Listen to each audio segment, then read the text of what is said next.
My deep connection to the environment, the people, and the land and sea around me is profoundly influenced by the cultural values and norms that have shaped my life.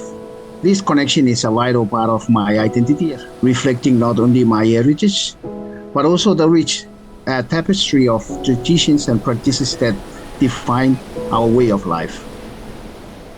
As I reflect on my upbringing, I realize how deeply my culture, along with its values and norms, connect me to the land, sea, ocean, and sky that surround me.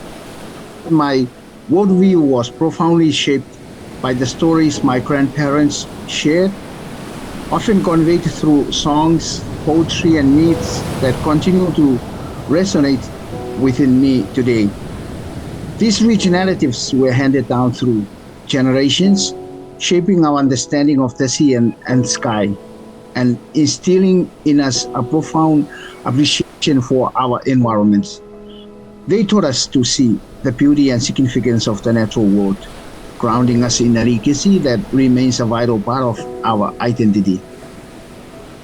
Pacific Islanders have long been regarded as custodians of the ocean, with cultural and social systems deeply tied to the sea and its resources. Their knowledge of seafaring, navigation, and marine resource management reflect a close, respectful relationship with the environment, which is central to their identity and survival. There are families who regarded shark, turtles, whales as their ancestors. So it's part of them. And these people, they will never eat this type of fish. You know, when somebody catch sharks, these people will never buy sharks and they will never eat. When they go out fishing and somehow by mistake they catch sharks, they release them into the ocean. And there are also some certain ceremonies or rituals which these people normally do just to reconnect themselves with their ancestors, like fish in the ocean, birds in the sky. There's still a lot of very tight connections between people and living creatures in the sea and in the sky. For Oceania, nature-based approaches really need to engage with that idea of kinship and relationality rather than a kind of more extractive technological approach. And I think they also need to be really tightly tied to the modi or the life force vitality of people and the living systems that we're connected to and relate to. Consistent across Oceania in many different cultures, there is a real sense of understanding of kinship, of relationship to the living systems, the natural world, and a need to work in a really relational and careful and ethical way in relation to ecosystems that we're part of. In the West, with that Cartesian dualism, that binary between nature and culture, there is a real sense of a difference between people and nature that's just not part of the sensibility or the ontology in Oceania largely. The ancient cultural narratives are all about the inseparable interconnection of human and more than human or the living world.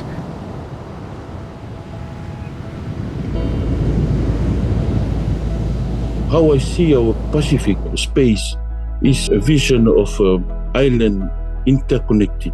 So I think our way or define ourselves, Melanesia, Polynesia, Micronesia doesn't exist.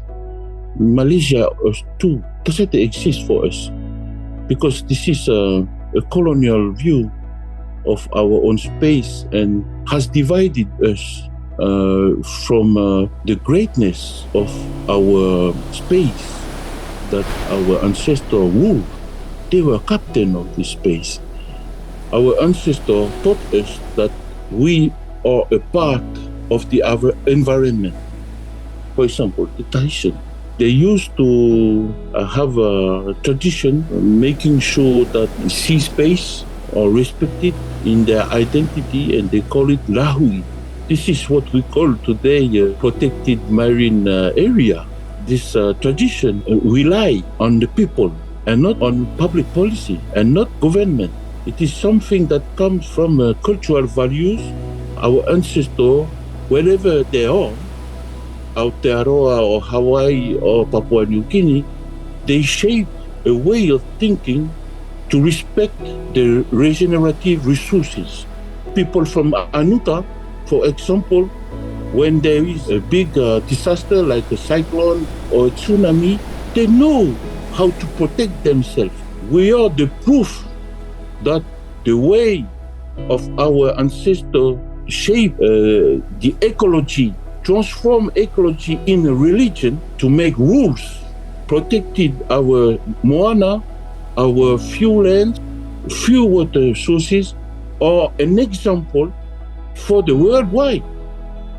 If we are alive today, it is because our ancestors start to respect the environment, and they were conscious that regenerative economy is the only way to respect nature and to respect ourselves.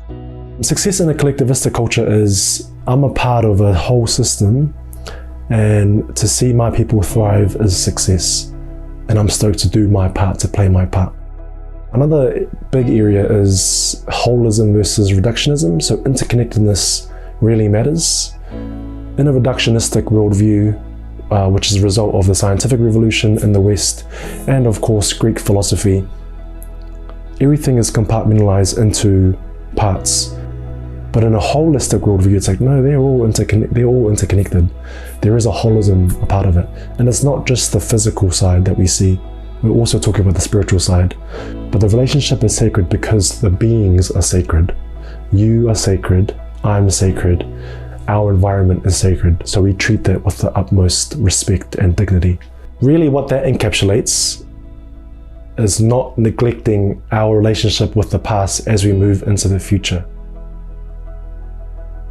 A lot of the environmental degradation that we have now is tied to our obsession, in the West at least, with progress.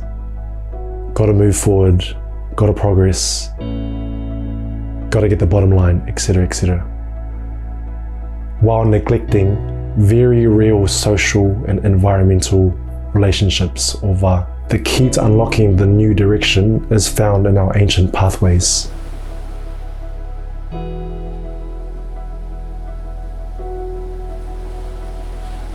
That centering of humility with the environment is actually the starting point. So for me, that's an important aspect of actually your own subjectivity, that the world isn't necessarily, something inert to be dominated, to be exploited. It has its own essence, its own life flows and forces, and we are mere partners. That coexistence speaks to our cosmogonies and our creation stories. Tuia Tua Tamasese put it so beautifully that we came from the dirt, the ilo, everything has a life force and essence and flow. And who are we as human beings to think that we are better or supreme over everything else? And even the beautiful poetry of Kornai Helu Tharman, who reminds us that, every part of this world, every part of nature has its own frame of reference. Thinking from a place of supremacy of the human existence is small and selfish.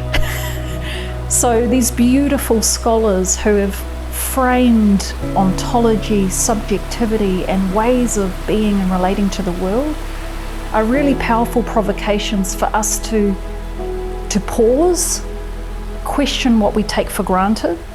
There are things in this world that humanist subjectivities, greed, our political system, our economies do not account for. And I think the exciting part is how does Indigenous thinking move us past these tensions?